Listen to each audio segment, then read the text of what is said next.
Hello everyone, welcome to our Nation Training Week session.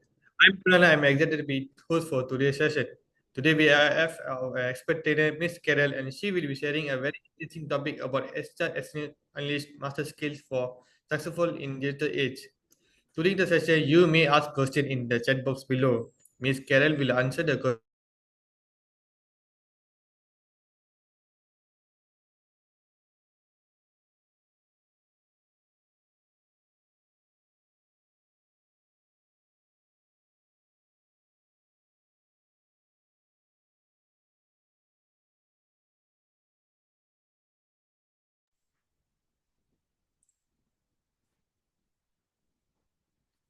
Hello everyone and welcome to our National Training Week session. I'm Kunalan and I'm excited to be here, your host for today's session. Today we have our expert trainer, Miss Carol, and she will be sharing a very interesting topic about HR External Unleashed, mastering skill for successful in digital age. During the session, you may ask question in the chat box below. Miss Carol will answer the question at the end of the session. A little reminder to all, keep kindly keep your mic muted throughout the session to avoid the disruption during the session. Without waiting any longer, I hand out the floor to Miss Carol. Thank you.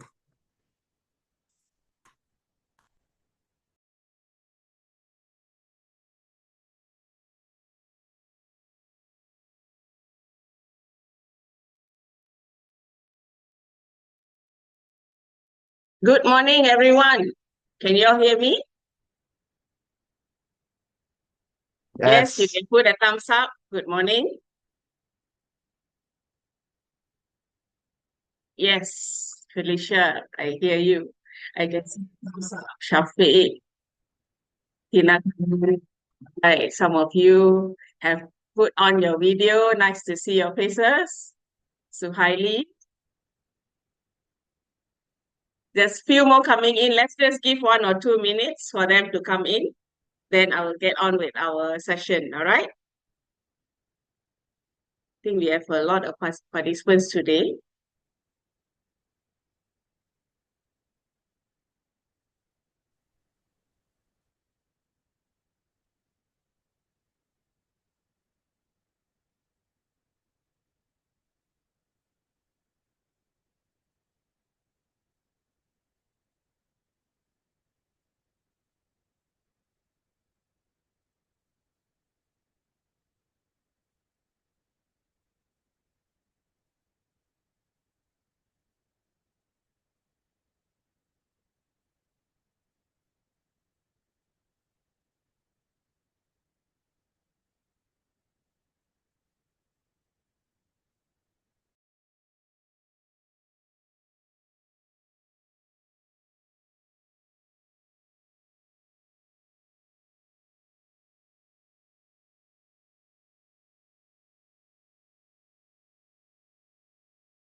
Okay, I'm back.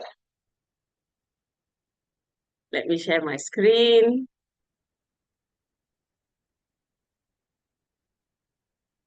Okay.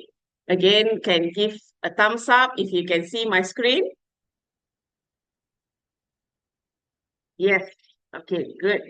So today we are on to a free session for 2 hours, 10 to 12, on HR Essentials Unleashed, Mastering Skills for Success in the Digital Age. All right, so this is in conjunction with National Training Week. So we are glad to be here with all of you.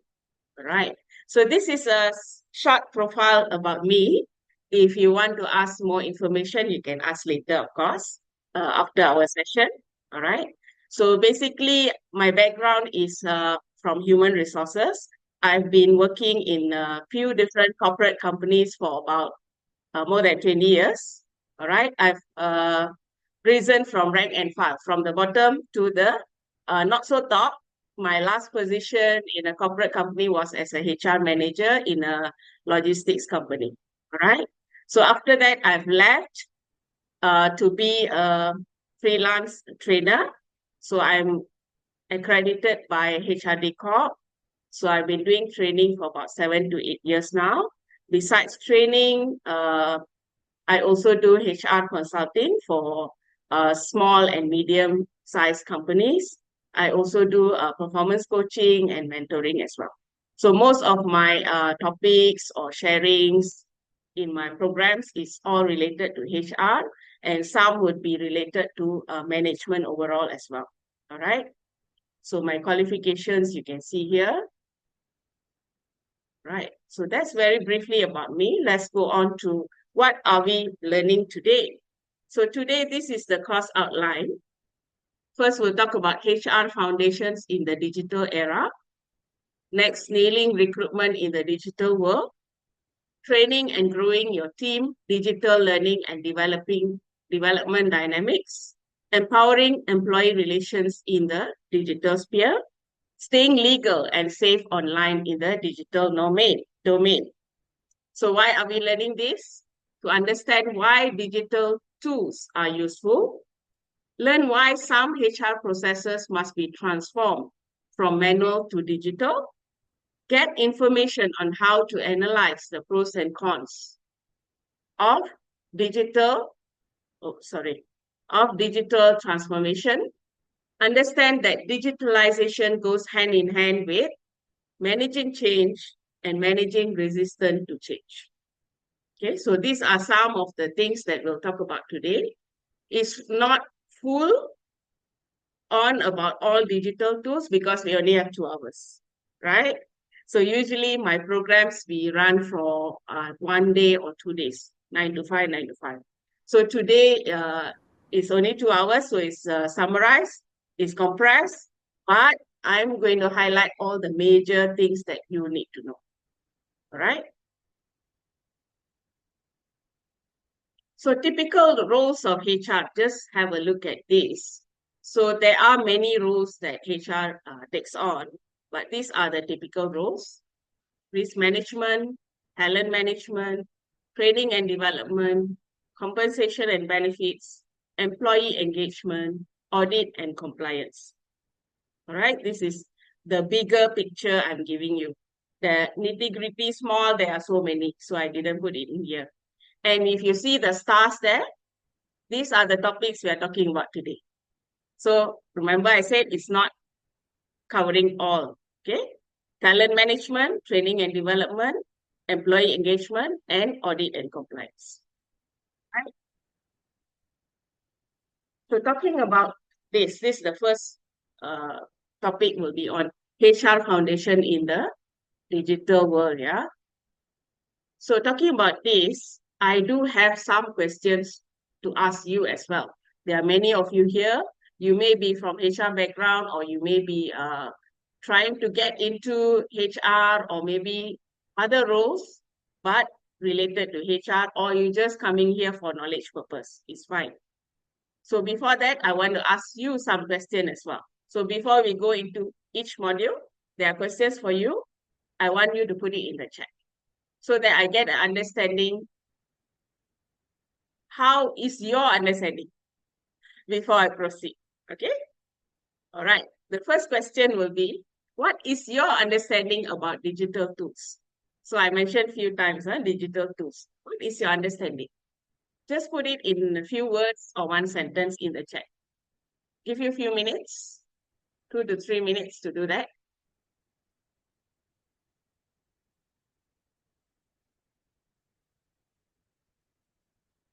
Chat GPT, some say GPT AI, Gen AI, everything about AI nowadays. Okay.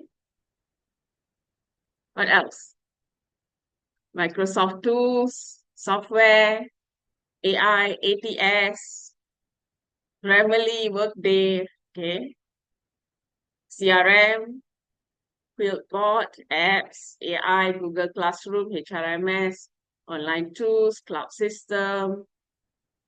Digital tools help us to do our work easily, yes. Payroll software, systematic tools. I'm just reading out all your answers, yeah. What else?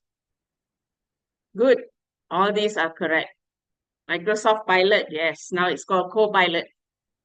HRMS, Canva, Germany. Less human interaction.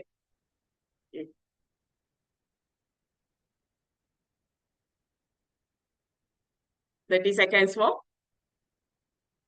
LMS, okay. Learning Management System. Zoom, yes. We are on Zoom now. Coursera, right.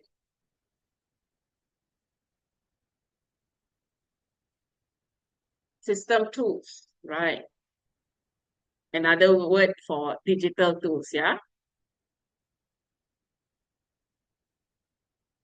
HRMS, okay, good. Keep it coming. If you have more, just put it in the chat. Later, we'll have a look at it. So, digital tools, yes, it is all that you mentioned earlier, yeah, and more. So, today, we are going to talk about digital tools in the 4 areas that I mentioned earlier.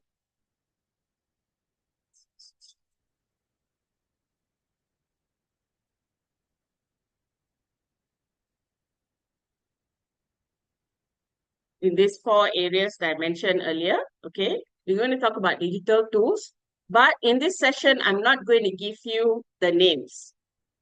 Some of you already mentioned the name, Zoom, Copilot, and all those.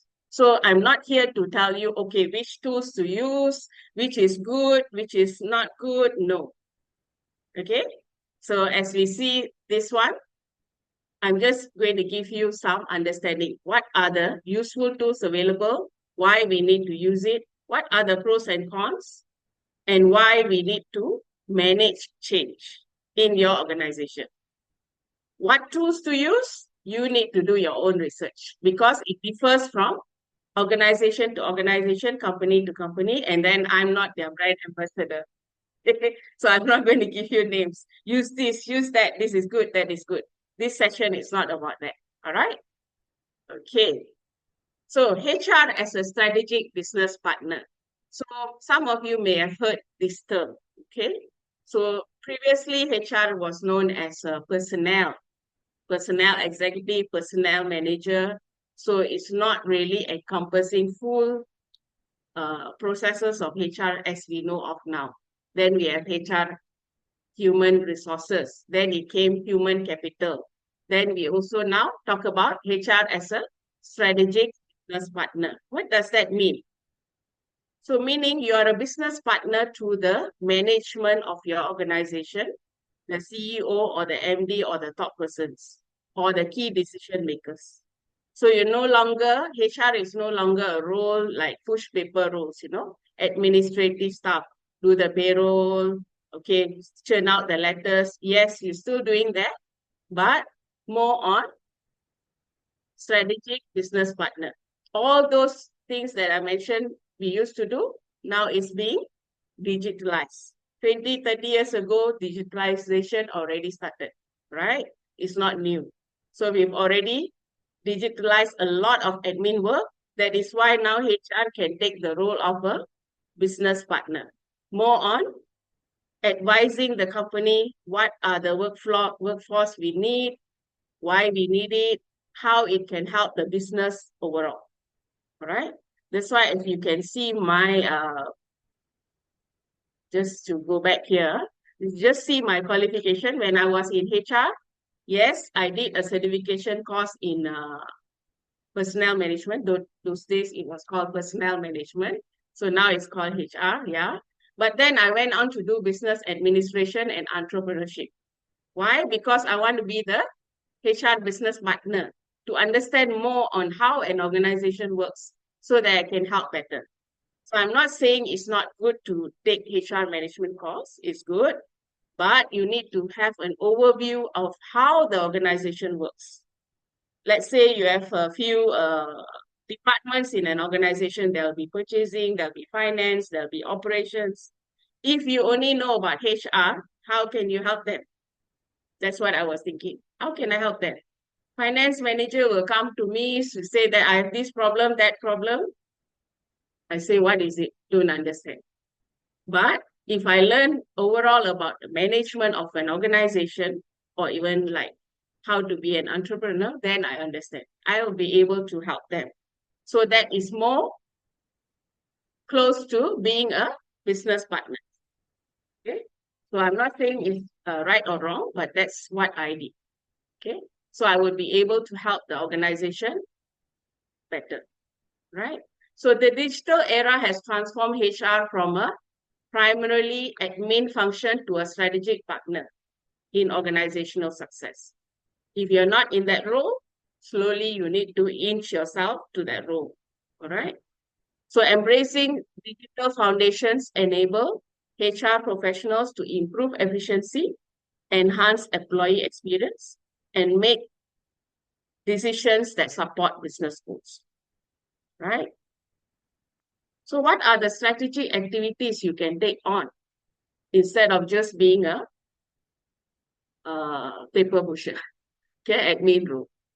So these are some of the things you can do: strategy for the company as well, talent acquisition, employee engagement and retention. Can focus more on all these. Learning and development, not just training, but learning and development is different from training. Total rewards, not just look at, oh, salary and allowances. Look at what other rewards can you give your employee. Workforce management, employee relations, diversity and inclusion. Now diversity discrimination clause is already included in the Employment Act 1955, right? Risk management, sustainability. Now everyone is talking about ESG. Employment law and regulations, very important, okay? So these are the things that you can look into if you want to be a HR business partner, and that is most organizations, that is what they're looking for in a HR.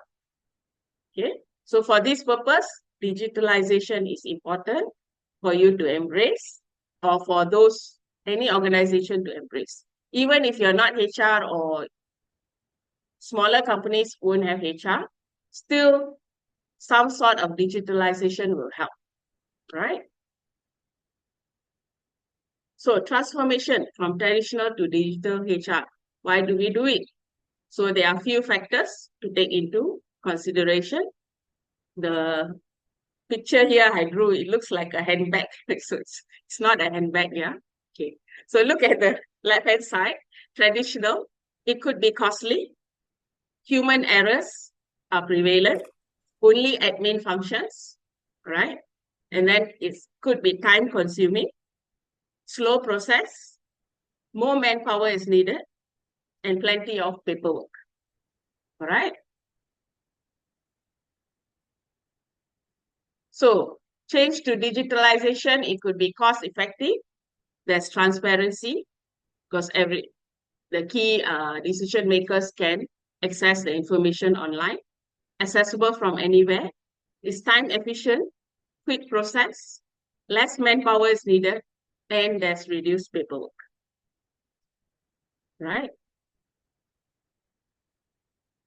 Okay, so what is HR's role in managing digital tools? Help identify new technologies that aid in the achievement of the organization's strategic HR goals. So what are the new technologies available? So now we are focusing on HR. There are others like CRM, some of you mentioned, that is for customer service or customer relations. So here we are focusing on identify technologies for digitalization of HR processes. And then you need to facilitate the change. Manage cultural and strategic changes. And changes in technology can alter two things: structure of an organization and structure of jobs. So if previously you used to type out letters, example, clerk types out letters, then run to the boss to sign, and then after boss sign, you need to put it in the envelope and then give it to the dispatch clerk. Okay, we'll send it to the person that they intend to send to, all right? So now with digitalization, I'm just giving you one example now. Now with digitalization, what happens? You just type it out, no need to even print, get your boss to sign digitally, and then send it to the person via email. or WhatsApp also can. All done digitally. No need to print out. No need to have a dispatch clerk to run, to write all the way to send the document. The boss also no need to be in the office to sign. He can sign from anywhere. Okay? So that changes the structure of jobs. Structure of organization, yes. So maybe the dispatch clerk or dispatch rider will focus on other things. No need to do documentation sending, right? So what are the advantages? You can streamline HR processes and reduce admin burdens, right? Just like what I mentioned. Provide real-time metrics to help spot trends and facilitate HR and managerial decision-making, all right? Improve service and provide self-service access to employees and managers. All these will come to in details when I go into the specific areas. So this one, just an overview, okay? Enable shared service delivery models outsourcing. It also enables better talent acquisition and management through data-driven insights leading to more informed decision-making and foster more inclusive and diverse workplace culture by leveraging technology to eliminate biases in recruitment and performance evaluations, all right? So these are some of it. There are more. So I'll just highlight some here. So let's look at one of it. Provide real-time metrics, which is one of the good information that HR need to provide, the managers or even the CEO or MD. So these are some of the sample of HR metrics. Previously, when you do things manually, yes, you can gather information and provide these metrics, but it will be cumbersome, it will take time, and then you need more manpower. But now with everything automated, you just key in all this information into a system. It will pull from different softwares or systems, and then metrics can be provided. Example, absence rate. So absence rate, of course, you can have an attendance system, which is connected to your payroll or HRMS system, human resource management system. Then in a day, you will know, okay, if I have 1,000 employees, 10 didn't turn up. And 10, where are they from? Which department? What level are they from? Then you just generate the matrix. Okay, this is the absence rate for today, or absence rate for this week, absence rate for this month. It will be a clearer picture for the management to see, right? Same with all the other metrics here. See, vacancy cost, turnover rate, all these can be at your fingertips now with digitalization. If it's not there, time to do it. Okay. Again, these are only sample, yeah.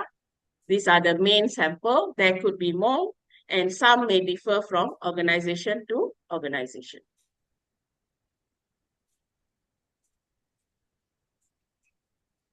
So for HR, what are the skills needed? Previously, we need to learn about HR, okay, Employment Act, employment law, okay, the do's and don'ts and all that. But lately, even like, as I said, 20 years ago, in my company where I worked, I have already learned to use all the softwares, digital tools, okay? So the first one, you need digital literacy, basic understanding of computer systems, right? Software applications and online platforms.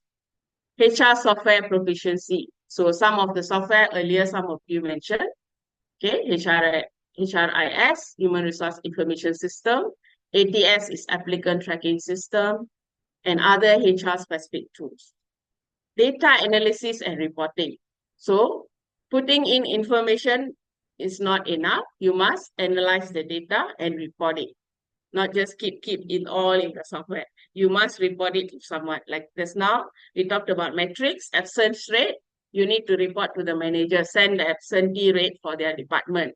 And for the CEO, MD, send the absentee rate for the whole organization. Right? And analyze, why are they absent? Maybe they're absent only on Mondays, most of the employees.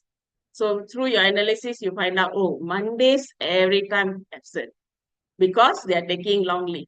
Saturday, Sunday, not working day. Monday, they tend to be absent. Or they tend to be absent during long holiday periods. Okay, let's say Chinese New Year, 2 days holiday. Next day, Friday, supposed to come to work, they absent. So now with your analysis here, you can come up with a root cause, why this is happening, and then take precautionary measures. All right. Next, automation tools, such as chatbots for recruitment, performance review system. So automate it, meaning, let's say performance review going to be conducted for employees twice a year. So you automate it. June, send out to everyone. You just put it in the system. June, the form will be sent out to the employees or their managers. Automate it, right? Next, cyber security awareness. So now there are a lot of security issues, hacking, scammers. All these need to understand as well. Not just how to use the system, analyze, but how to stay secure. So how do we implement? So this one is an overview again, how to implement digitalization. If you have done so previously, perhaps you have followed these steps. If you have not done so, these are good steps to follow, right? First, you need to assess organizational needs or current HR processes. So as I mentioned earlier, maybe a small company, you only have 10 persons. You may not need a biometric attendance system. Put thumbprint and then check their attendance. You may not need. You may be all 5 of you working in just one area. You can see each other. Hey, he came in. Today, this person didn't come in. Or today, this person late. So you don't need a sophisticated software system. Right? It will be a waste actually. Right? So assess organizational needs and current HR processes. What are the processes that you have now? Example, recruitment, how do you do? You still receive resumes via post or hand sent by the candidate, and then you need to read it and then find out whether they are suitable, and then you call them for interview via phone. That's the traditional way. Do you still do it? If yes, do you want to automate it? All right, so you need to see whether it need to be done. Second, identify technology gaps. Maybe now you already have. Technology is ever changing. That's now when I asked what are the digital tools, a lot of you answered AI. AI, since the end of last year until now, is becoming famous. Before that, nobody heard of AI, right? You would have done some implementation of some software or digital tools, but not incorporating AI. So now you need to identify what are the gaps then. If there are gaps, then you need to close the gap. If needed, again, depends on the organization needs. Third, communicate with stakeholders. What are the stakeholders? Would be your employees if they need to use the system. Example, attendance system. If biometric recording needed, you need to tell them, okay, from now on or from 1st June, we are going to implement the system. You need to record your fingerprint at the attendance system before coming into the workplace. And then when you leave the workplace, you need to record again. So communicate. Stakeholders would be employee, would be managers, would be vendors, would be your IT, outsourcing service provider, would be your CEO, or anyone else related to that process. Okay. 4, evaluate available packages against needs and parameters. So of course, you need to find out. There are a lot in the market. There are a lot of service providers in the market. So you need to evaluate. Before that or after that, you can go to number 5, select a project committee and implementation team. So this will be a project actually. So some companies, they'll just dump it. Okay, HR, your job, you do it. Yes, it is your job. but you need support from other departments like IT or maybe purchasing department, finance department. So ideally, you have a committee, project committee to implement this digitalization process, right? 6, select suitable digital solutions. So there are many in the market. 7, solicit and screen vendors and then choose, finalize. Right? After that, there's more work to be done. Plan for integration and transition. How are you going to integrate and transit? Communicate early to everyone, huh? Not suddenly, okay, now you have to do it. In 1 week time, you're going to change. So hopefully if you have the information 1 month earlier or even 6 months earlier, good to communicate early to all the stakeholders. 10, provide training and support. So training, support, if not provided, a lot of employees going to be left out. So especially the older generation, we do see that, but some older generation are already aware of all the digital tools and they learn fast, yeah? Not everyone, but some, yes. Even using computers, they will type with 2 fingers. Okay, when I see that, I will get frustrated because I use all my fingers and it's faster. Okay? So things like that, you need to give training and support where it's required, right? 11, implement change management practices. So we'll come to that later, more information on that. Manage resistance. There will be resistance. Yeah, this system is so cumbersome. Why they want to check my record so frequently? Why they don't trust me? A lot of resistance will come into place. Yeah. 13, monitor and evaluate. So once you've implemented, you need to monitor how effective is it and evaluate, right? 14, remember to have BCP in place. What is BCP? Anyone knows? Put it in the chat. What is BCP? Best practice. Sorry? Best practice, something like best, don't know what practice. Best company practice. No. Yes. Lai Pei Yuan answered. Business continuity plan, right? In case anything goes wrong, let's say there's a blackout, and you can't use your computer anymore. All your information data is in the computer. So there's a suddenly blackout. What do? So you need to have a business continuity plan. What it means is the business has to continue. When things happen, disasters happen, flood happen, or riot, or whatever can happen, you need to have the business continue. So how are you going to do it? Now there's cloud, right? You can store it in the cloud, go to a different area of the company, and then set up your system there and access from there. So you need to have a plan in place. Business continuity planning. 15, celebrate success. So when it's successful, celebrate. How do you celebrate? Give a pat on the back to yourself and to your employees because they successfully transformed themselves from manually doing things to digitally doing it. Yeah, that is a cause for celebration. So pat on the back, you can give a recognition, you can have a celebration lunch, can award session for the implementation team, recognize them, give them an added bonus because it is an added job actually. All right. So let me just give you one example what happened in my previous company. Yeah? I won't name the company or the person, right? It was when I first joined the company, I was a HR executive. And then there was another HR executive already there. So there were only two of us. And we were reporting to the finance controller, right? So finance was in charge of HR, admin, finance, and everything. Okay? Those days, people do that, yeah?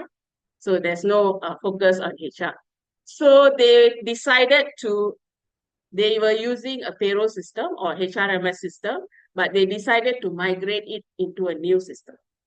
New HRMS customized one. And this customized system is from India. So most of the IT programmers are from India, right? So they decided to purchase from India. This all happened before I came in. So once I joined the company, I was told about this. And then the other HR exec was tasked with migrating all the information into the new system. She's the only one. And I was doing something else. Okay. And I was attending meeting. There was a meeting going on in another country. So I was going there meeting. So only one person and another manager came to monitor her. Manager from division, our regional office, yeah.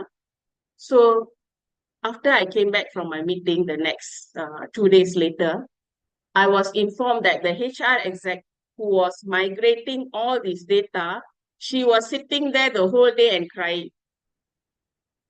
Can you imagine that? I couldn't believe, but the person who was monitoring her told me she couldn't take it. It was too stressful for her. There's too much of work because besides that, she had to do other work as well. So this is added responsibility to her, and they've given her very short time frame to migrate. So she was doing the work while crying the whole day there. And she was the executive, not normal junior worker, you know. So when I came in after my meeting, and she was angry with me because I had the privilege to go for meeting overseas while she had to slop away at the computer, right? And she was mad at me as well. Okay, so this is just one example of poor planning. I would say it's poor planning on the team that, you know, roll out this migration process. Short time was given and only one person was in charge of this migration. It's not enough manpower. Ended up, she was so stressed and she was crying. After a few weeks, what happened? She resigned. Okay. So it's very important. That's why I say manage change, manage resistance, very important. So you overload someone with work, they are so stressed, then they resign. Okay. So very important when it comes to digitalization. This is the hard lesson we learned. So later I was in charge of the rollout because she left what to do. And I could do it. I didn't cry. Although it was a short time frame, I could do it because in my previous company, I did the same. I had to deal with the programmers from India as well, who implemented a HRMS customized system. So in this company, for me, it was not an issue. Okay, because I had the experience. Right. That is on last one. Let's go to the last one. 16, stay human. That's now when I ask your feedback, you also said no, less human interaction. Okay, that is one of the problems of digitalization. So HR or anyone in the organization may think, oh, now digitalize everything. You just WhatsApp to them, you just email to them. No need to communicate. It's wrong. Yeah, that's why I put that stay human. You still need to communicate. You are called, or those HR are called human resources. Okay, you need to take care of humans. So actually, human resources personnel become more important in the era of digitalization because human interaction is still required. And who can do it better? Human resources. Because you're trained to do that or you're passionate to do that. That's why you're in that role. So stay human, still interact. Like the story I told you, they just left her be, no training given to her, then until she resigned. No interaction, no human interaction. Because why? I will blame the person implementing it, who was the finance person. Huh? Okay, and who put the finance person in charge? The MD. So ideally, HR person should be in charge so that they manage all these problems. Finance person, they only to look at the numbers. Okay, this time you must finish, though we can save costs. We need the programmers here for 10 days. Don't stretch. We don't want them for 15 days because they will charge extra 5 days. That's what they are thinking. They're not thinking of the human. That's the big problem they did. All right. And this company I'm talking about is a MNC. It's not a small company. It was a MNC. Okay. So these are the implementation process. Any questions so far? We've already going into almost 1 hour. Any questions?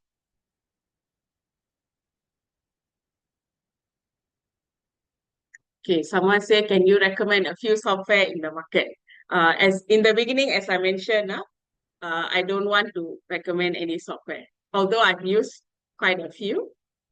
So I'm not a brand ambassador, and if I recommend, it might not be suitable for your organization.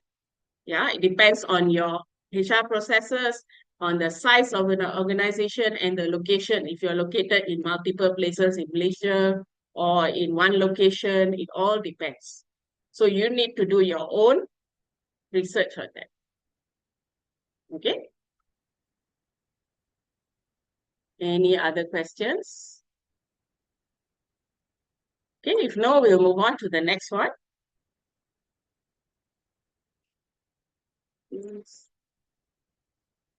Okay, myths about this digitalization. There are myths as well. What does it say? Example, every organization should digitally transform. No. So although we are in the digital world, not every organization require that. As I mentioned a few times, why? Next is all about technology. Robots will replace humans. No. As I mentioned, human interaction is still needed, especially when it comes to managing change, managing resistance, stress, mental health, well-being, and all those things, right? And it's a one-time project. No, it's continuous. 20 years ago, I implemented, together with my IT department, HRMS system. But 20 years on now, that same system won't be compatible anymore. With the emergence of AI, no. So it's not a one-time project. So it's continuous, right? It's about cutting costs. No. Sometimes softwares are expensive. You spend maybe 100K, even 100K or 200,000 ringgit for one software. So it's not about cutting costs. It's more on what I mentioned earlier, a lot of things. Success is guaranteed. No. Last one. No. So although it's digitalization, doesn't mean now everything is okay, perfect, successful, the organization is on track. No. There could be a lot of hiccups. It could be incompatible. It could be a lot of things. Later we'll talk about that. So no guarantee. So if your boss says, okay, now I've implemented this system, you should be smooth sailing. So you should find out there are pros and cons for each one. So which we'll talk about later, right? So change management is important. So key consideration for change management will be implement change via adoption of digital platforms. So slowly adopt it, not one shot like my previous company, one shot. Oh, 1 week you have to migrate everything. So slowly do it. Managers and early adopters become change agents. So change agents, what are they? You give motivation to the employees. You say that, hey, I have used it. Don't say manager don't use or employee only use. Yeah, I had in my previous company, attendance record, we implemented the biometric system where you need to put the thumbprint to access and record your attendance. One of the manager refused to do it. Okay, because he comes in late to work every time. And then in between work, he disappears. And then employee issues, of course, there were employee issues because the manager itself is like that. Okay, so it's important to get to the key managers, the supervisors, tell them to adopt whatever digitalization you're doing, then only the employee will follow suit. They'll be happy to do it. Now they say, hey, manager put up what? Why you ask me to do? Right? Next, inculcate change as part of company culture. Make it company culture. It has to be already. Because change is so rapid now. Okay, today we are talking about AI. Next year, we don't know what we are going to talk about. It could be something else different from AI. Last time, everything Google. Now, we don't say Google. Now we say AI. Right? Next year, we don't know what we are going to see. So change has to be constant. Everybody has to be on board. Next, KPI to measure the success of the changes. So whether it's successful or not, put a KPI on it. key performance indicator. Next, risk assessments to identify potential risks. There will be risk, okay? Just now we talked about cyber security risks and all that. Do an assessment. What could happen? What could go wrong? So that you can put BCP in place, business continuity planning, and many other things, right? Lastly, comprehensive communication development plan. How are you going to communicate, right? These are just, again, some of the things. There could be more. Now, a question, again, another question for you. Which digital tools are you using now to acquire talent? If you're in the talent acquisition or recruitment department, share your answers. Which digital tools are you using? Give you a few minutes, you can put it in the chat. It's good to know what you're using, and everybody else see the answer. Maybe they can get some ideas from you as well, right? JS, Workday, LinkedIn, okay? Indeed.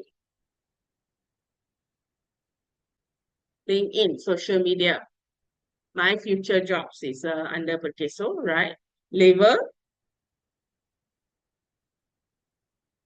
What else? Job Street, Job Thing, Job Street again, yes. TikTok, Instagram.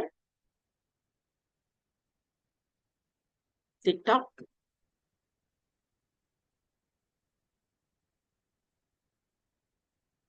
LinkedIn, yes. Mau Kerja, okay. Ricebook. My future jobs, Talent V. Found it.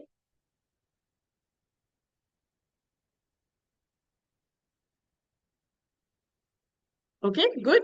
Thanks. Keep it coming. Later we'll have a look. So these are good digital tools. Of course, this is external. Most of it you mentioned is external, meaning you subscribe to their service. Let's say Job Street. You subscribe to their service and get candidates through their software system, not your own, right? So let's see what can you do as an organization on your own, right? Nailing recruitment in the digital world. Or we call it e-recruitment, which you've been doing, like what you mentioned. So nailing recruitment in the digital era requires leveraging technology, that resonate with modern candidates. Nowadays, candidates, there are some complaints from HR. They say, oh, they don't even do a proper resume. They will just WhatsApp, hey, do you have vacancy, and they are so rude and so on. For me, there are pros and cons in that. Okay, I wouldn't say it's wrong. I would say that is a new trend, and we have to adapt to it. Okay, modern candidates. So let's look at a few here I mentioned. Applicant tracking system, which you all are aware, right? Some of you are aware. This is already built into the systems that you source, like JobStreet, few others found it, and all that you mentioned. It tracks the employees or candidates according to your requirements, right? So let's say your requirement, you say 5 years experience in operations, then it will only bring out those with 5 years experience. Or you put that they must have degree in business, degree in engineering, then they only pick out that, right? So this would be good for you to filter the candidates so that you don't have to run through so many resumes. But still, in my experience, when we did that, there are still hundreds of resumes to vet through. The filtering system. You know why? Another job that I do, I'm also a career coach. Okay. So when I coach my participants to do resume, I tell them about ATS. Okay. So they know about ATS. They tailor-made their resume according to the job vacancy. So if the job vacancy, yours says I need a diploma in what, a 5 years experience, these skills, Microsoft Excel, PowerPoint, they will tailor-make that resume accordingly to set. Of course, it must be their skills and abilities lah, not lying lah, okay? So they will tailor-make. So that's why when you still filter, still get 200 to 300, I used to get after filtering, right? So just be mindful of that. Next, artificial intelligence. AI is artificial intelligence. You can do a resume screening and even initial interviewing through AI. We'll go into details later. Virtual onboarding. So once you've selected the candidate, you can do onboarding virtually. That one is free. Like now we are in Zoom now. So you can actually onboard the employee virtually. So anywhere in the world, let's say you are a HR or manager in KL, the employee is in Johor.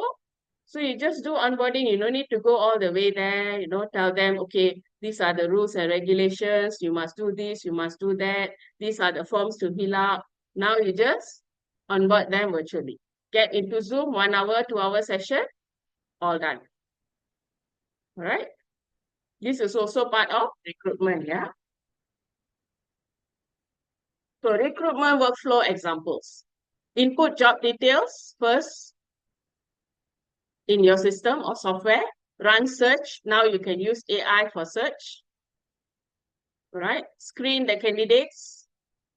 Engage candidates and shortlist them. Okay. Details here, you can have a look. So why I put this here? See here? Oh, sorry, yeah. Go back here. So you see here, why did I put that bubble?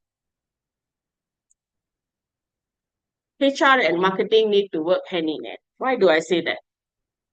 So marketing for an organization, what do? They target customers, okay? Their clients are customers or potential customers. They want to market the organization, right? So that the customers subscribe to their service or buy their products. So they need to show the organization in a good way, useful way for the potential customers or existing customers. So HR need to do the same. How? That's why I said HR is a business partner. So you need to do branding. So you call it branding. Branding of an organization. So then only employees say, oh, this is a good organization. I want to work for that.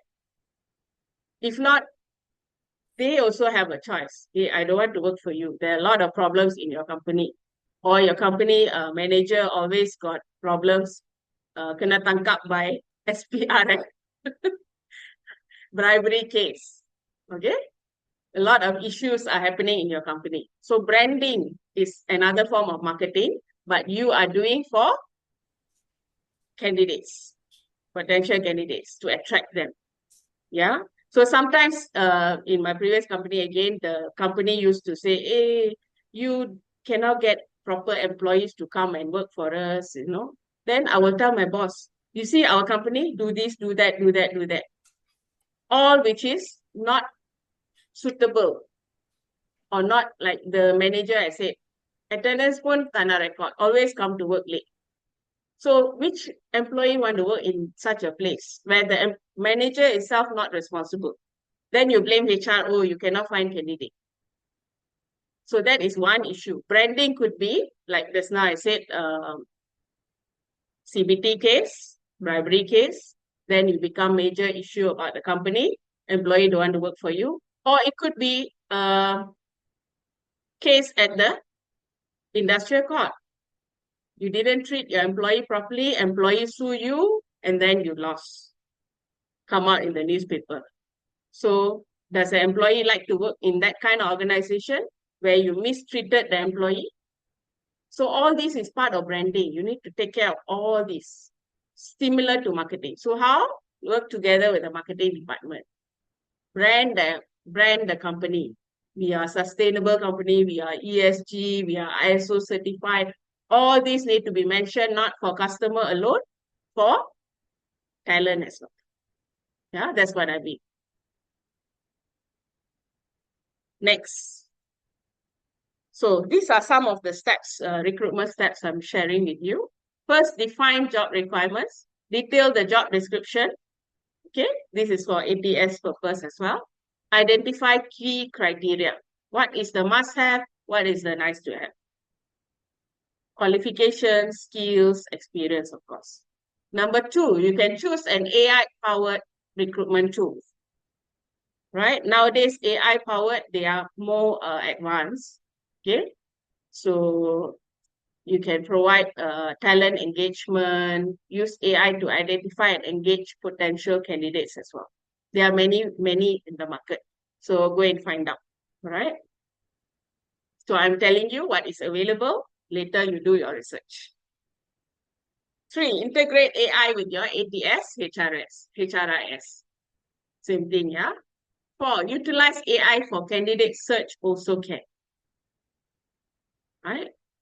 So example, I just give you an example. Let's say you downloaded 20 resumes. Okay, you feel that they are suitable, then you downloaded them and then you keep in your desktop or in a folder in your computer, right? Now you can go into Copilot. Copilot is under Microsoft. There's Copilot for free use that you can use for your own. And then there's Copilot for work. They call it work, okay? So for work means I think you need to subscribe to that.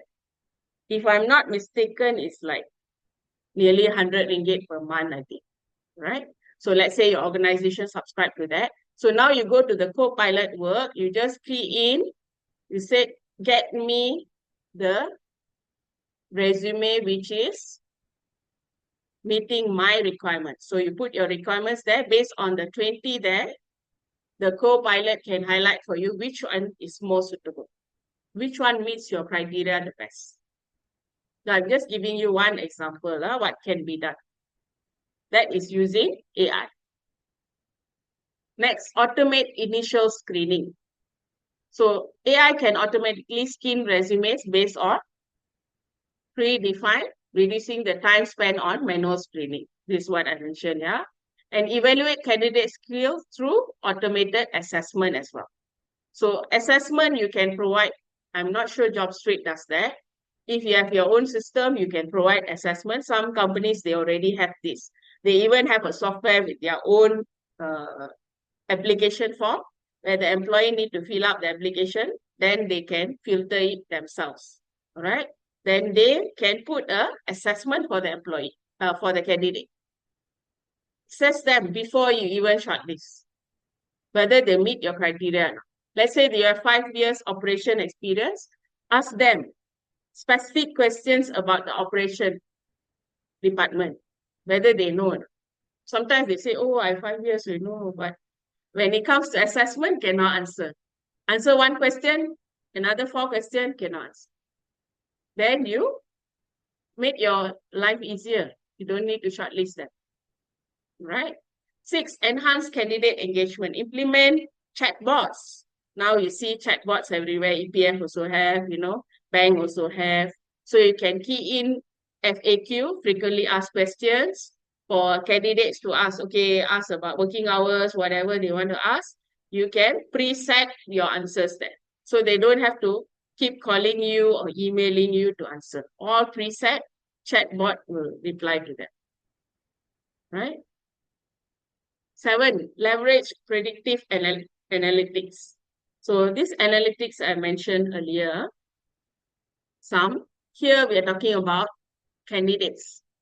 Predict the candidates who are likely to succeed in the role.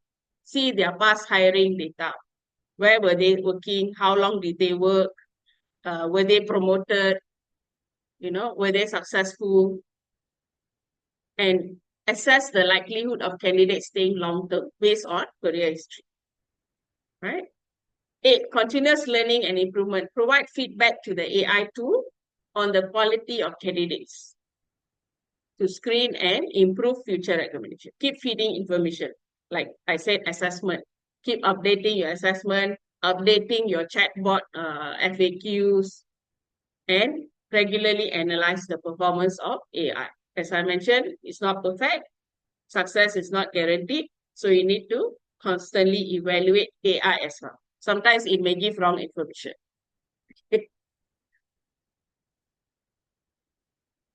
Okay, so those are the major recruitment steps, right?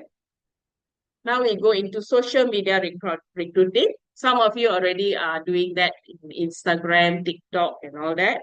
That is very good. So let's look at what are the advantages and disadvantages. So of course, low-cost organizational publicity. Some of it you don't need to pay as well. Okay. Posting of vacancies can be done, and then branding. Just now I mentioned branding. So some companies who are always on TikTok and Facebook, people recognize them more because they are frequently there. It's actually advertising only. Not to say they are popular. Sometimes they are not really good company, okay? But because they are always on social media, always updating what they are doing, and then people recognize them, hey, I want to work there. Okay? Targeting geographically diverse talent, okay? So you can target talents from anywhere. Employment screening can be done.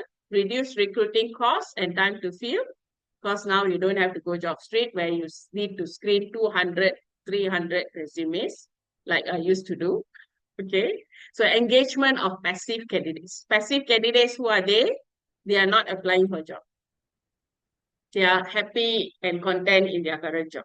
So they are called passive. So, but you want to lure them to your company as well. Why? Because maybe good. But they don't want to look for a job. But now, because you publicize your company so much, you say, oh, we took them on a trip, we took the employee, oh, we give the employee award, we give them annual dinner, then they get excited. Hey, I also want to work there. So passive candidates may apply as well. Okay? So those are some of the advantages. Now let's look at the disadvantages. Potential inaccuracy of information. Okay. So same thing like JobStreet or any e-recruitment portal that employees send out, it could be not correct information. Same thing with social media. And then next, legal risk associated. So sometimes you use that information, it could be infringing on their personal space. Like example, passive candidates. Then suddenly you go and connect with them from somewhere, find out their information. It could be violating the PDPA Act, Personal Data Protection Act. Okay, so you need to know about PDPA before you contact these candidates. But LinkedIn is one place that you can connect with anyone because that portal is for that reason. Others, no. So far, others, no. Unless the employee or any passive candidate say, hey, I'm looking for a job. Otherwise, no. So you need to track carefully. How do you engage them? How do you connect them? Do you find out their WhatsApp number or messenger from somewhere and then suddenly WhatsApp them? Then they'll be like, hey, how did you get my info? They will be not happy. So you need to be mindful of all that. All right? So when it comes to interview, you can automate them as well. All right? See this box just for fun. Huh? Okay. So let's look at number 1. Enhance question design. Tailor the questions to role requirements. So not all questions will be the same for all candidates. If you're interviewing a finance candidate or accounting department, questions will be different, right? Include a mix of question types, keep questions clear and concise, incorporate video responses. So many companies have done this previously as well. Last time, they will request you to send in your job application through their portal and also record a video response. Maybe a 2 to 3 minutes video of yourself and send to them as well. So you can do that. So that you already see them, how they talk, how they sound. Do they sound confident? Can they speak clearly? Do you understand what they're saying? Is their English good? All this you can already analyze through the video instead of making them come all the way to see them and then reject. Okay. Number 2, provide clear instructions, detailed guidance, sample questions. Give them clear instructions. Some you say, do this, video responses, no clear instruction, don't know how to do. So give guidance, maybe simple question and answer. Okay, this question will come out. How do you answer that?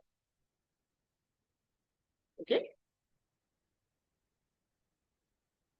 Next, ensure fairness and consistency. Standardized evaluation, train evaluators. Who going to evaluate?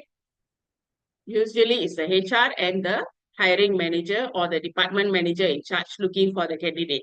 They need to evaluate the candidate.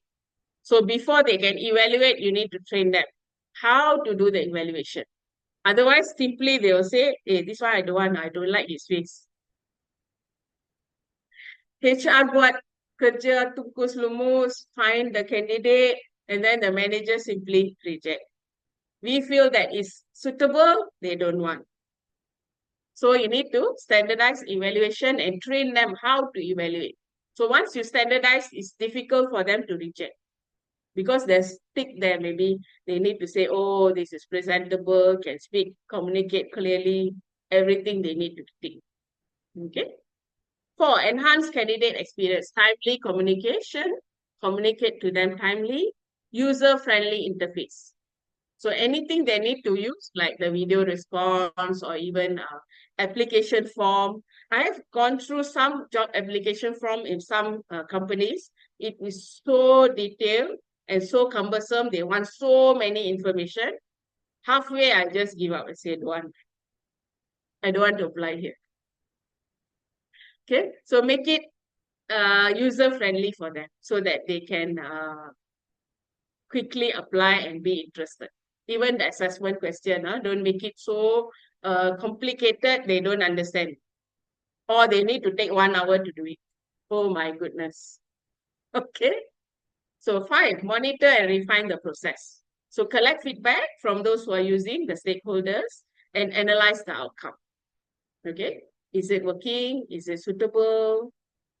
Is it effective? Right? Okay. So I'm just giving you one scenario here, you see. The profile, this guy was asking, your profile says you're a grapefruit. This one is a grapefruit, yeah? So the other one saying, yes, I am a grape and a fruit. Just for fun, just for laughs. Okay. So with anything, as I mentioned, there are pros and cons. So let's look at this. Pros of e-recruitment. Widens recruitment sourcing. Yeah, you can tap into active and passive. So if you go into the subscribe job portal, only the active will apply. But now you're going to social media, other forms, then passive also will apply. Provides almost immediate response. Immediately you can connect with them. Increase applicant pool. Applicant pool means those who are really suitable, applying, the pool is bigger now. More suitable candidates, right? Facilitate better candidate matching.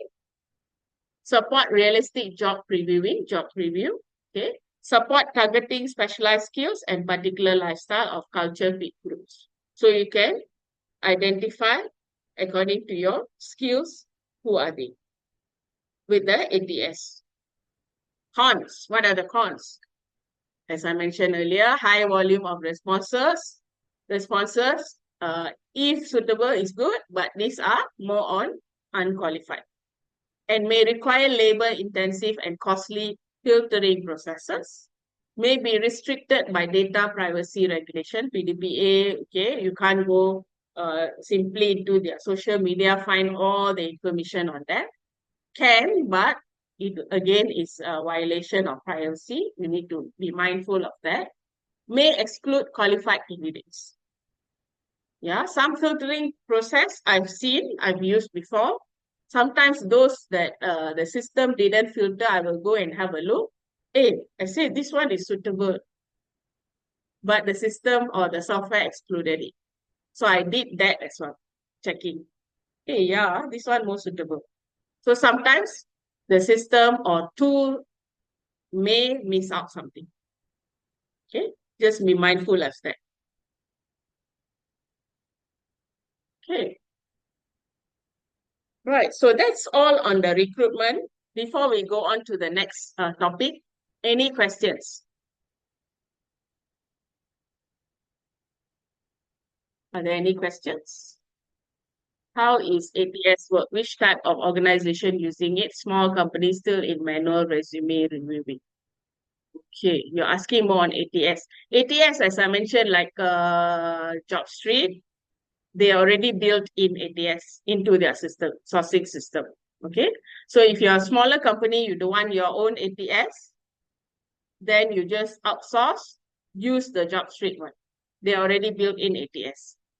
So they track, okay, your skill, you put there, I need people with this skill, Microsoft Excel, Microsoft PowerPoint, and it will only pull out the candidates who applied to you with that skill. So those who don't have that skill, it won't pull out and filter for you. But if you have your own in your organization, as I mentioned earlier, you just log on to their portal, the applicant or candidate just fill in the application form in their system, own software system. Then the ATS is built into their system to filter the candidates. So again, it's up to your organization if you want to do that. If it's too costly or your organization is too small, then you don't have to do that. Then you have to do manual resume reviewing. As I mentioned, if you're doing manual, better to have you can have an assessment system as well. Send out to the candidate by WhatsApp or by email. Give them 5 questions to answer. Then it will be easier for you rather than you go through all the resumes. Or you can ask them to do a video response. They can go into Zoom free and then record themselves 1 or 2 minutes to answer a few of your questions. Then they send you the video. Then you just view each person 2 minutes video, maybe 10 candidates, 20 minutes done. Then you filter from there. Right? So these are some of the things you can do it. Even about 10 years ago or 15 years ago when I was looking for a job, the filtering was done via Skype. Those days was Skype, before Zoom came, Skype. So we used to do filtering, just get into face-to-face also can, live, talk to the candidate. No need to come all the way. Filter first, HR, then you see, oh, suitable, then you arrange for a face-to-face interview with the hiring manager.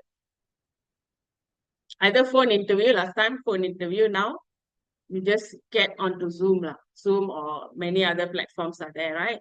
Microsoft Teams, Google Meet, and all that. Okay. All right, if no other questions, let's go on to the next one. Okay, before we go to the next module again, there's a question for you. Do you think e-learning is effective? Yes or no, and why? Today, now we are doing e-learning. E-learning means we are learning via electronic means. We are not face-to-face, we are not physical, but we are in the computer. All right, that is e-learning. So do you think it is effective? Yes or no, and why?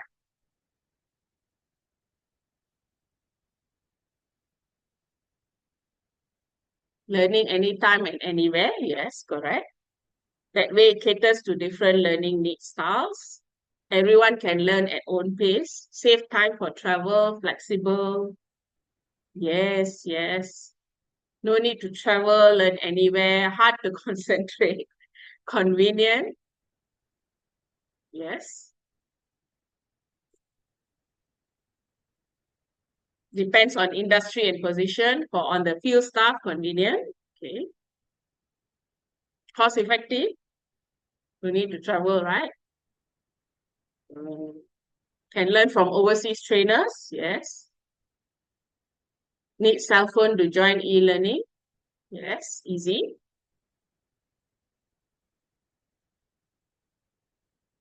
Accessibility, personalization, flexibility, efficient enough, more time, go through all the syllables. No need to prepare outfit. Okay, no need to travel. You can wear whatever you want, switch off the video, yeah. Digital note provided by trainer. high chance of distraction. Yeah, these are the cons. E-learning needs more self-discipline, correct? Yeah, agree with that. Easy, okay, good. Okay, thanks for all your feedback. Let's go in to talk about training and growing your team, digital learning and development dynamics, right? So this is what was before or still now for some cases, okay? This is opposite of e-learning. So why we go into e-learning? These are some of the pros actually. So first is space, second is time. Space limitation, right? So traditionally, most training programs have been fixed in one location. And then you need to go to a center or a building, and then there is the training program, right?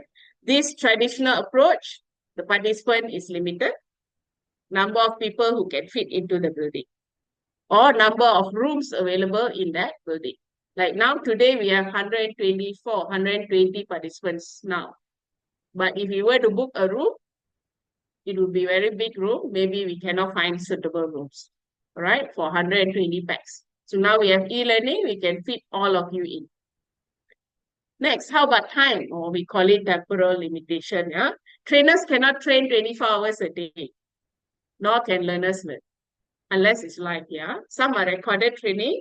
You can watch it later, 10 p.m. Oh, 10 p.m. I want to see training program. Can, all right? Or after work.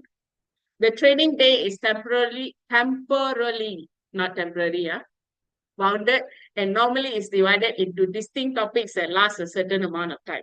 Okay, so it's not flexible. These are the two constraints we had in traditional learning, which is still going on and still useful. Let's find out. So the ideal would be blended learning. Traditional classroom learning still need to be there, plus online learning or e-learning, right? So we call it blended learning. Because some of you do mention cons, right? Because of the cons, ideally we should have blended learning. So why we train and develop? Training is to maximize the organization's opportunities for success. Because it's all the people. People are the one doing the job in a company, right? Then how are they going to be successful? Maximize them by giving them training. And then minimize exposure to threats. So once they are trained, they are knowledgeable, they have the skills, they have the right abilities, the threats would be minimized as well. Threats can be many forms, yeah? Competitors, disasters, hackers, cyber security issues, so many threats. So the digital world of learning. So what's here you see is the that traditional form, is current form. Okay. So of course, all these, there were major changes because of what happened a few years back. COVID-19. Yes. Because of COVID-19. Yeah, MCO, correct. Because of that, all this become more important, and people have adapted very fast. In Malaysia also, the adaptation level is very good, very high compared to some other countries, okay? Because most of us have either phone, one or two phones sometimes. We have some office workers usually have a laptop or tablet, all right? So the adoption level is quite high. So now digital learning is becoming more prevalent. So what's formal now can be informal, highly curated can be now personalized, individual now can be team-based, and so on and so forth. You can see it on yourself there.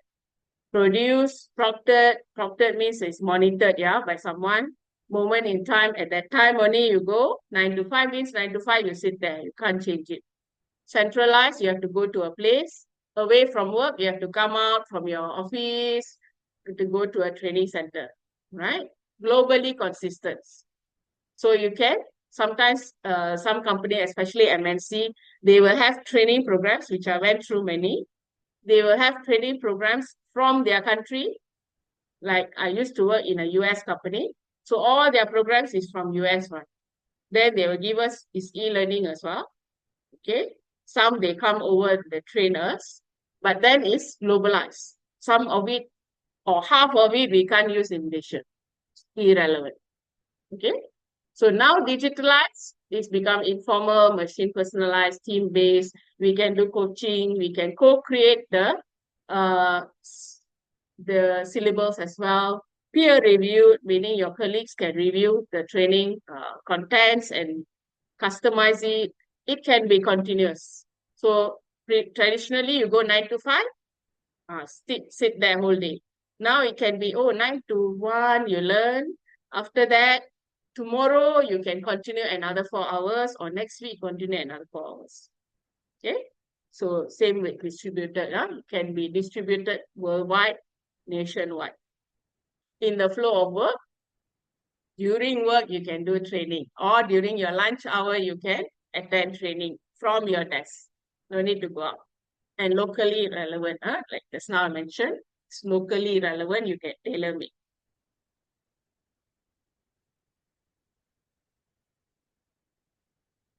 Let's go to the next slide. So what are the learning platforms available? Again, no mention of names here. There are e-learning platforms, online courses. Some of it in the beginning of the session, you all did mention. Example, Coursera and all that. Okay. So those are online courses. And from HRD Corp, we do have e-latte. Okay. So you can go to e-latte. Of course, you need to subscribe and pay for it. You can attend the training sessions. Then we have learning management system. This is software usually incorporated into the company, right? Where the HR can deliver training, track the training and development programs. Okay, let's say now there are 100 people in the organization. You can say, okay, now 10 people train, another 90 people, we need to send them for training maybe next year, or maybe in the next 4 years. So you can track that. Okay. Next, micro learning, which I mentioned earlier, short ones. No need to sit for a whole day. Like today also, you are here 2 hours. 2 hours, you get all the information. After that, you can get back to work. So you don't miss out on work as well. And then information retention is also good because it's short one. Some people can retain information if they go for 7-day course, but some cannot. Some they need 2 hours to cope. Otherwise, after that, cannot think already. Okay. Next, dashboards and reporting tools. Real-time data visualization that help HR professionals track key metrics and KPI. Just now we mentioned about metrics. So now we can say, okay, now this training managers have attended. Now the next level executive, what are the metrics? Give to your managers, give to your CEO. KPI, you can tie in with your KPI. KPI says these people must be trained on change management. Okay, have we done that or not? All these can be monitored via reporting tools. Again, there are pros and cons. Anything you implement, there are pros and cons. So let's look at these here. So pros of digital learning, accessibility and flexibility. Anywhere in the world. Even if you go, let's say you are going holiday to Australia, you can still log in now from there. Hey, I log in, but of course, maybe it's night there or AM. Still log in and then you can learn, right? And then a wide range of resources are available. There's many types. There's videos, there's books, there's articles, simulations, many types you can go through. Okay. Personalize it. You can personalize it. You say, today I want to learn this. You can choose, today I want to learn management theories. Tomorrow I want to learn about finance, anything about finance, example, yeah. And self-paced learning, similar. Self-paced. Today I learn this, tomorrow I learn that, next week I learn this. 3, engagement and interactivity. You can have interactive content as well, like gamification. You talk about nowadays, again, the new word is gamification. So you can have interactive sessions through the online as well, and multimedia learning. For collaboration and communication, you can have online collaboration tools. Example, again, now like Zoom. You can facilitate learning via Zoom as well. Global learning communities, meaning your employee themselves can train. Let's say now, last time I did that, but we did face-to-face. When I was sent out for training, there was one topic I was trained on, and then they require me to come back and do a similar training, but a summarized version to the employees in my HR department, because our HR department, we had 16 people that time, yeah. Was a big organization, 16 HR.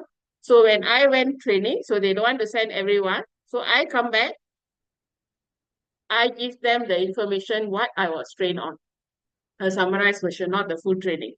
Okay. So we used to do that. So now it's easier. You can do via online to more people. And then you can even record it. And then they can view it anytime they want. Right? Same with global learning communities. If you have HQ, maybe your office HQ is based in US or Japan or whatever, you can learn from them as well. 5, cost effectiveness, some of you already mentioned. Okay, traveling time, booking of training rooms, all are excluded. Okay. So those are some of the pros. Let's look at cons now. Accessibility issues. So some may not be able to access. Why? Because they are called deskless workers. Production operator example. They are in the floor, checking the goods, quality checker, packing the goods in the production facility. So they don't have a desk, they are not given.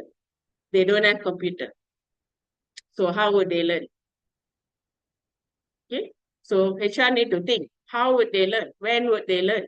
So you may need to provide, again, a training facility for them, put a computer there, maybe 2 or 3 computers for them to come in, log on, and then learn.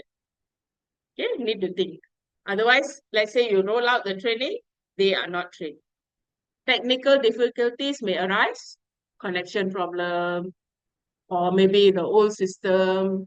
I used to use my phone.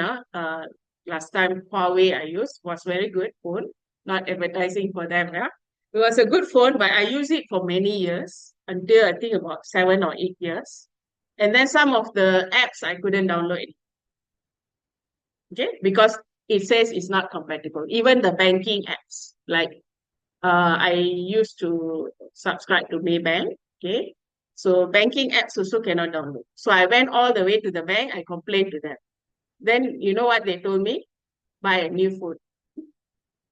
So I said, I'm not going to buy a new phone. I'm going to close the account with your bank. Because if you don't allow me to use the traditional way, then they gave me exceptions to use the traditional way to access their online banking system. So I got the exception because I said I want to close your account. You asked me to buy a new phone, I'm not going to buy. Okay, that's what happened. So that happened. Some employees, they may have the device which is not compatible. So think about that. To reduce social interaction. Yeah, lack of face-to-face interaction. Remember I said stay human? Now you can't stay human, everything is online. Somebody is talking, you can't even interact, or some pictures are shown, infographics shown, that's it. Then employee may be alone in their desk, no interaction, they feel isolated. They feel like, I don't belong here anymore. Nobody talks to me. I come, I look at the computer 9 to 5 or 9 to 1, 2 to 5, then I go back. Okay. Next, self-discipline and motivation. There may be no discipline to go through it. So sometimes the whole program, I've done online program, training programs, 9 to 5. So some of them, of course, they switch off their video, so I can't see that. I can't force them to switch on, yeah. So sometimes I will call them, hey, this one, what do you think? You know, can you answer? No answer. They left. They just switch on, they disappeared. I know all this because I've done a lot of online training. Okay? So self-motivation is required. You need to be motivated to stick on, to go through the program. Okay? And if you're given flexibility, like the second, you see, procrastination. So sometimes they say, okay, there are 5 modules. You can finish these 5 modules within 2 months. Then you drag. 2 months is up, they still haven't completed. Okay, again, I've experienced this in my previous company because we used to give them online training. So I have to keep chasing them. Hey, this one you still haven't finished. Log in, view. Go through that training. I have to keep chasing them, right? So if traditional, everyone just come, finish, done. Okay. 4, quality and credibility. Sometimes this quality is variable. Just now I mentioned globally, yeah. Sometimes the message or training program is from US, it's not relevant to us. Quality, okay? Accreditation issues, some may be not recognized. Some training you simply buy from any platform, it's not recognized, you know they are talking rubbish, and then you learn the wrong things. How to know whether they are credible or not? How? You need to do some research, yeah? So these are another one, privacy and security. Data privacy concerns, right? Security of the employee data. When they log on to that system, you must be careful whether any other people from the other side can hack in. Okay, there may be risk. 6, physical health issues, screen time. Whole day looking at screen. Nowadays, I see a lot of young people, teenagers, wearing, I'm already old, wearing spectacles. Why? Screen time. One of the major reasons, too long, prolonged screen time, because always looking at the phone, right? Phone. Or even laptop, playing video games and so on. So it may affect their health issues, eye health. And next, sedentary lifestyle. Always say, you know, their lifestyle is like that. No walking about, no running, no interacting. So that can be a con as well. Okay, that's all for e-learning or digital learning. Any questions before we go into the next topic? We have to push a bit faster for the next topics because we only have about 27 minutes left, and then we want time for Q&A as well. Any questions for digital learning? Yeah, easier. Yeah, some says, yeah, e-learning need more self-discipline, high chance of distraction, lack of network, yeah. Learners must be self-disciplined, correct? What else? Any questions?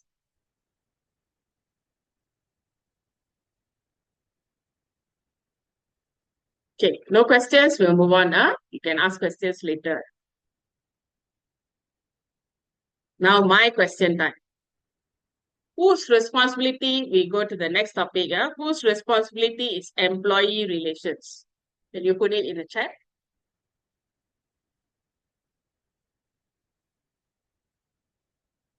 HR, okay, HR. JR, who is JR? HR, I think, yeah.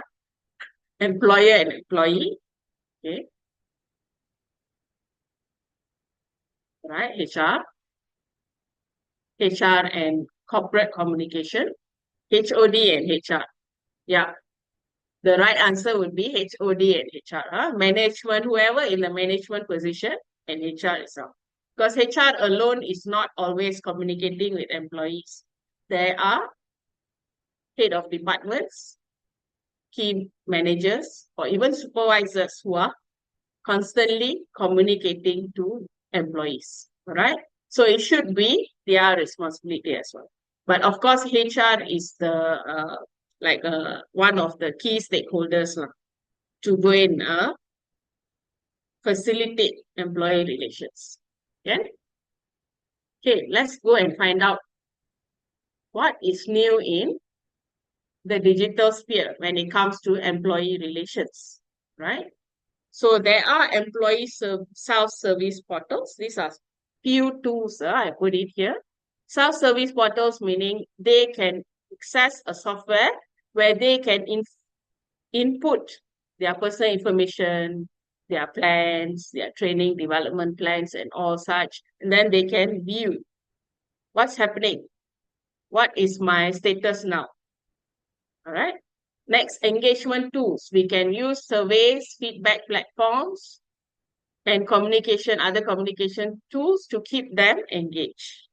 Do a survey, say, hey, what do you think of our company's ESG policy? Give your feedback, right?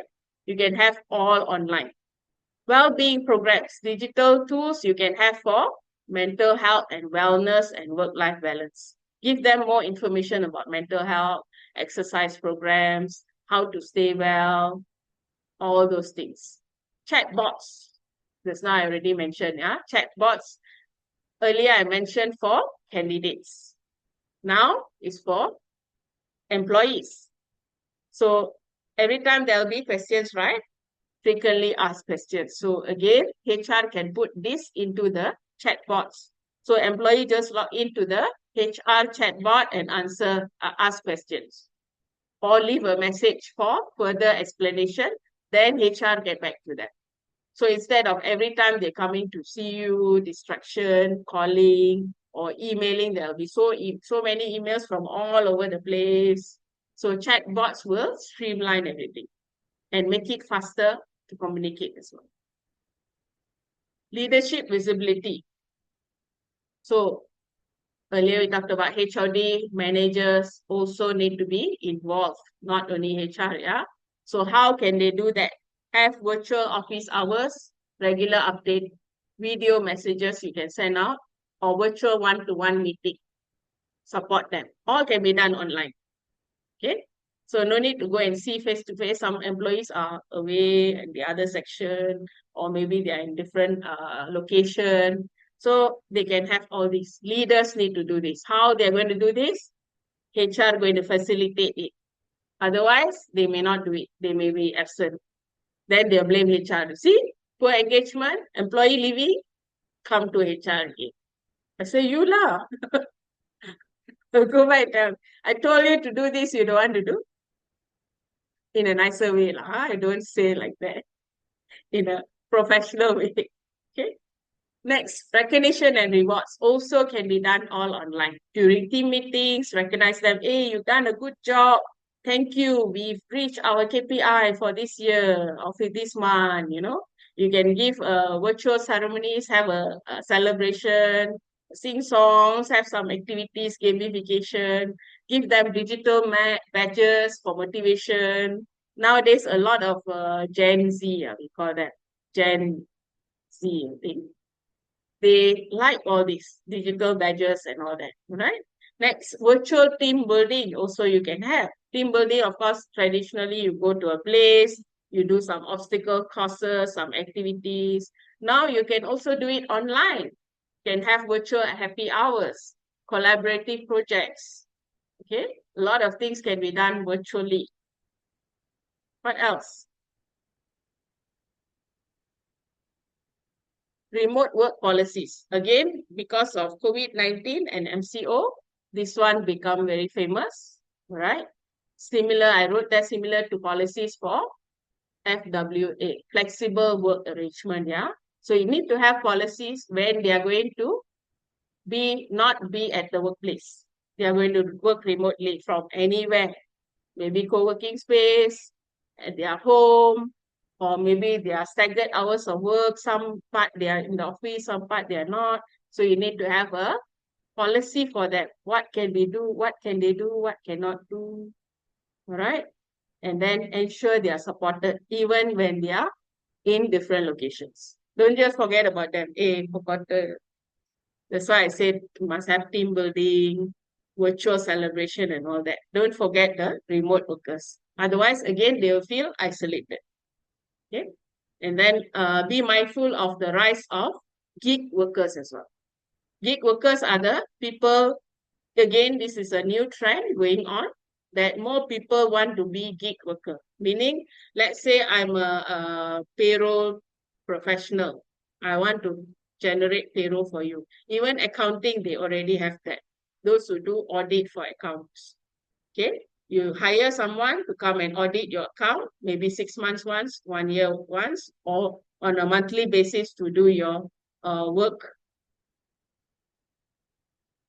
Payroll also monthly basis, meaning that person can work for 5 different companies.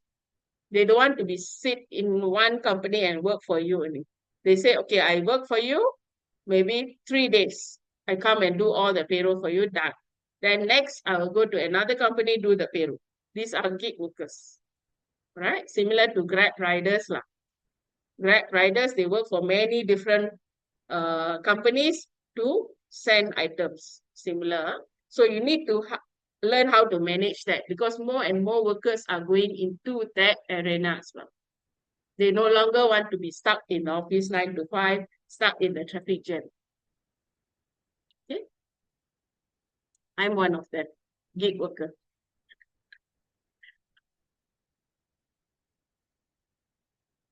All right, so that's all about employee relations. Then we'll move on to the next topic. Any questions so far about employee relations?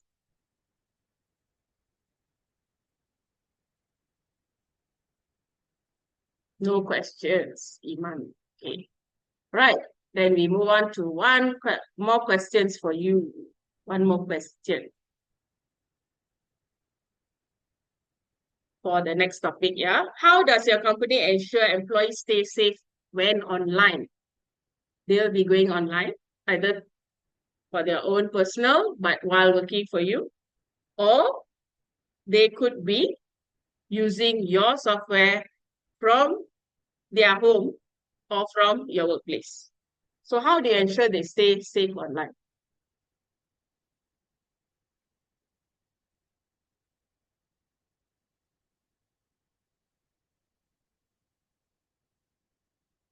Anyone?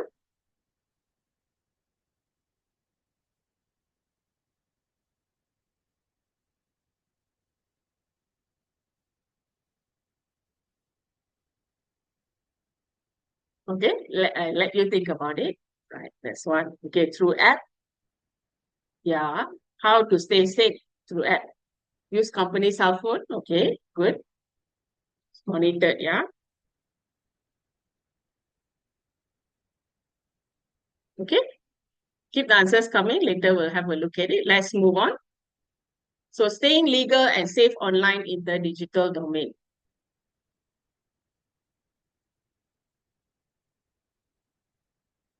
Yeah, it's overshot. Just a minute. Okay, compliance management tools. So you need to have some tools to comply with certain regulations or data protections, okay, or industry standards. Whatever app that you're using, make sure that it complies. Especially just now I talked about PDPA, Personal Data Protection Act. So data security is very important. That's why earlier also, I think I put in one bubble, HR need to work closely with IT as well. Just now marketing is for brand awareness. Work with IT for any digitalization tools that you're going to implement, right?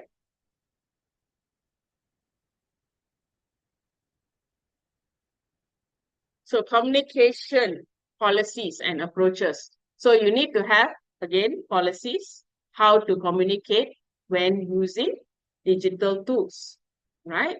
So if you've seen a lot of news about some employees saying funny things to customers, and it becomes viral, it damages the image of the company.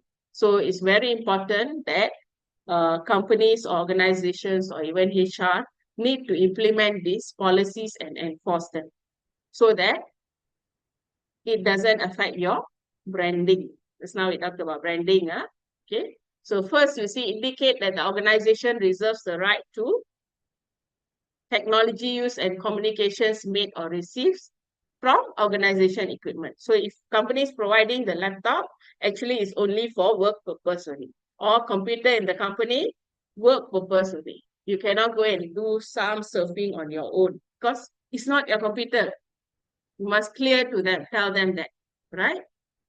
So clarify, next, clarify situations in which an employee must obtain approval for internet posting. So sometimes they take photos with the company logo or company product, they simply send anywhere they like, you know. So you must have a policy and rules. Can you do this or can you not do this, right? Third, specify prohibited postings or disclosure. So tell them what you are prohibited. Okay, some information which is confidential, you cannot simply post it in social media. And establish the employees will be held accountable for any violation of the laws and policies. Right? This is serious. In a nutshell, I've given you there are a lot of things that you can talk about here. Next, BYOD, bring your own device. So of course, they bring their own phone. Sometimes they have their tablet, they have their laptop. So you need to come up with, again, policy, restrict the use of personal devices. State which devices will be supported by IT. Clarify financial arrangements and legal rights. If there's anything, they log on to your Wi-Fi from their own personal device, then you tell them, hey, you have to pay. Example, okay? Define security measures. How to stay secure.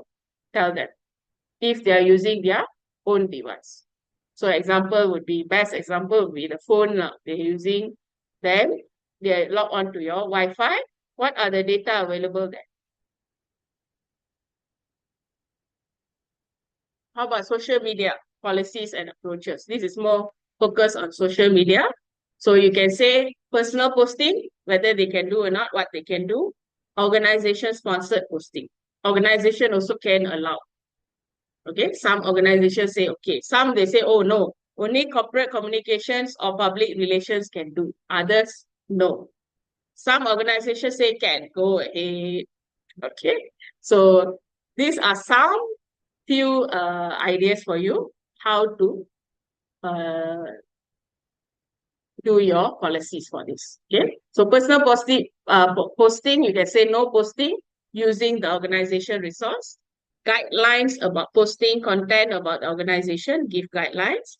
Rules about personal endorsement of the organization product or services. Whether they want the endorsement, oh, this is very good, I take it every day, it makes me stronger. Things like that. Can they do it or not? Right? And look at the other one, organization sponsored, who may post, guidelines acceptable, authorship, who is the author of it, who can write the information, and guidelines for handling comments. Again, this one issue I don't mention what, it went viral, right? One of the employee put some comments to the customer, it became viral and give a bad image to the company, right? So comments will be many in social media, so don't get so excited and then simply post anything you want. So you must inform this to your employees, right? And these are some information. I won't go through one by one because this will be available for you in the interest of time. But I put in here for your employees' information. You can give them some guidelines how to stay safe online. Remember the question I asked earlier, right? Use strong, unique passwords. Enable multi-factor authentication, MFA. Be cautious with emails and links. Use secure connections such as VPN. And then for website, make sure it's HTTPS. Some don't know, yeah. Do regular software updates. Put hand in hand with IT again for this. Secure personal devices. So make sure personal devices doesn't have malware or whatever, you know, that when connected to your company device, create problems. Have a data backup. Cyber security training, very important. send employees, especially most of everyone is on digital tools nowadays, so they need to know how to stay secure. Ideally, send them for cybersecurity training, okay, and implement security policies.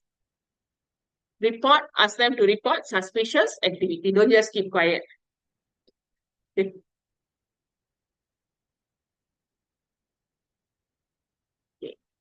So that's all the module we have for today.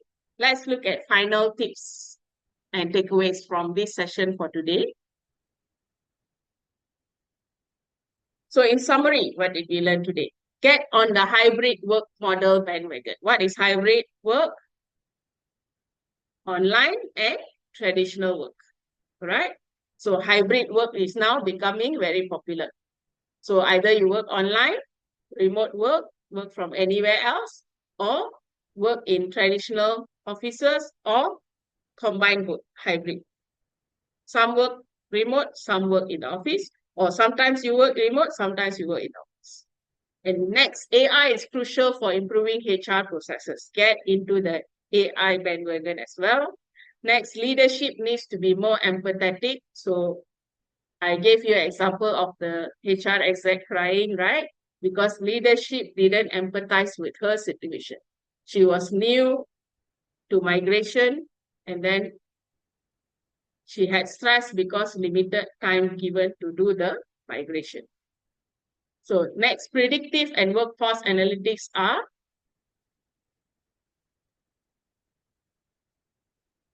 I need to okay. Sorry, this one. I need to come back to the okay. Can you see? You guys can see, yeah? Okay. Predictive and workforce analytics are transformational. We talked about the metrics. So it's also called analytics, okay? So all this can be done via digital tools. Change management is crucial. Employee well-being is important, so don't make them too stressed out. Give them proper support, training, and stress management maybe, okay? Technical skills are still essential. What are technical skills? What are technical skills?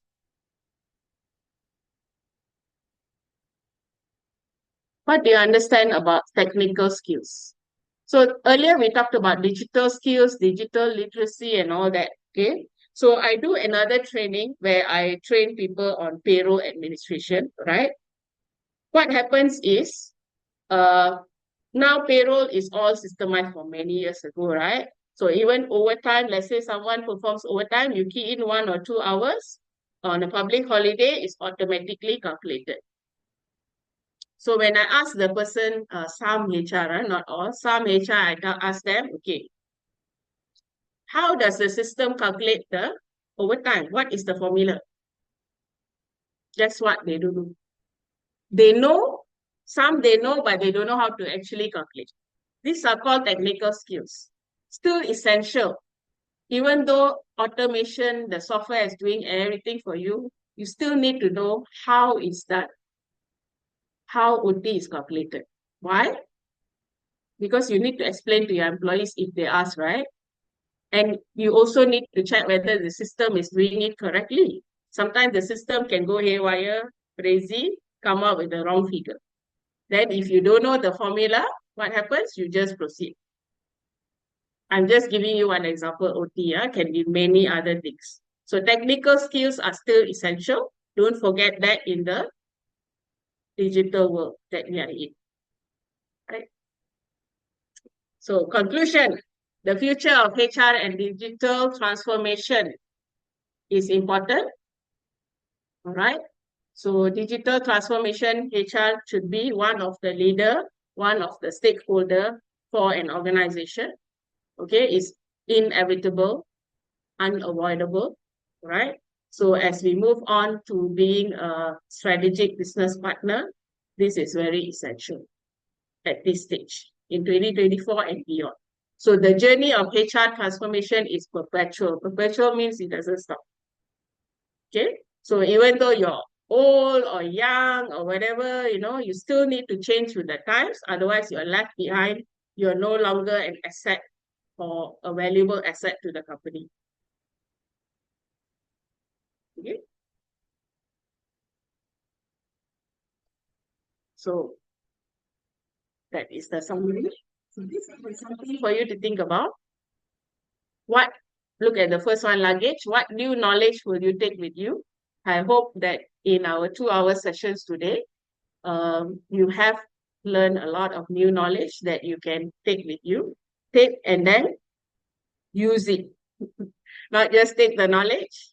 Of course, knowledge learned is good, but it must be implemented and used, right? So direction, I use the car analogy here. And then the third one, what other resources of support do you need? Think about it, okay? Maybe you need additional information, additional support.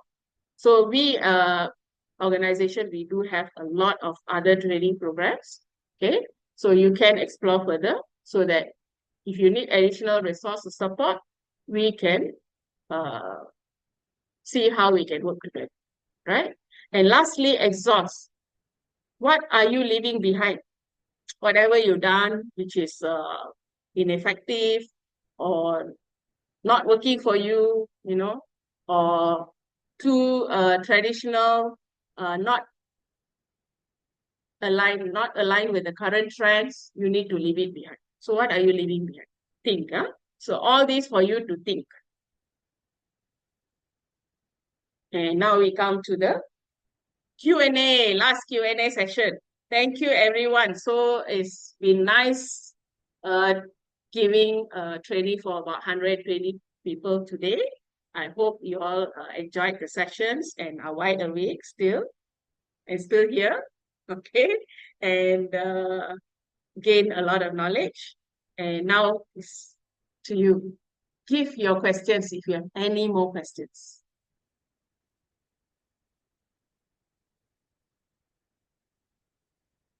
Okay. Is there any chance that I can copy today's webinar? Yeah, it will be available online on YouTube channel. Go to Excel Academy, then it will be available there. Right? Interested to know what are the AI things we can use? Yeah, a lot of things can use.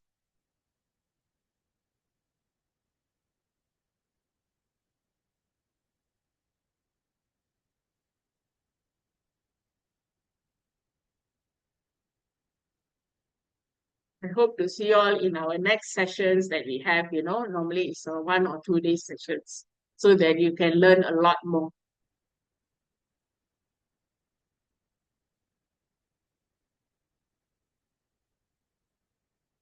Okay. All the thank yous coming in.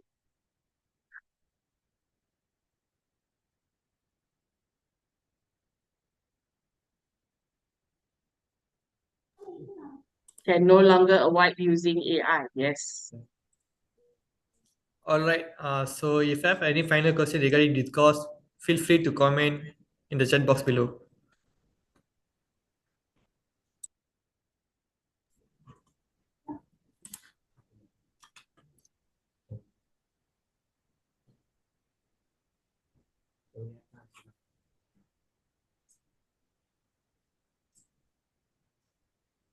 Okay, it seems like no more questions. Okay, as for your certificate, we are pleased to inform you that your attendance has been recorded and your course status will be marked as complete after the session. So you will receive a e-certificate through the NTW portal. Upon the successful of TEE assessment, the certificate and can be generated from the apply course section at your individual profile. As the video recording for this session, it will be available on the YouTube channel Excel Academy Malaysia by tomorrow. Now let me share our upcoming courses for July and August. We also have Microsoft Excel Intermediate Advanced Level, Microsoft Excel Intermediate Advanced Level, both Microsoft Excel Power Query, Microsoft Excel Pro Query, and Microsoft Excel Data Analytics and Visualization. ChatGPT and AI Tools Mastery, AI Tools for Content Creation Marketing, Digital Marketing Masterclass, Digital Marketing Professional, social media marketing, SEO and SEM. We also have CapCut for video marketing, Canva design bootcamp. Okay, if you are interested in enrolling in one of these courses, you may contact us. Thank you all and have a good day. And if it's possible, you guys can switch on your camera for a group photo.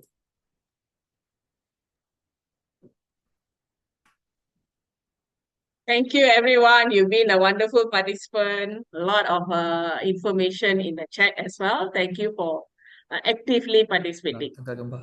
Boleh. Tengah gambar. Let's have everyone. Have a group photo. It's okay. If no webcam, it's okay. If possible, you just switch on your camera. Okay, ready? 1, 2, 3. One more for backup proposal. 1, 2, 3. Okay, just thumbs up your hands. Thumbs up. 1, 2, 3. Okay, thank you so much. Have a good day. Bye. Thank Bye. you. Hope to see you again.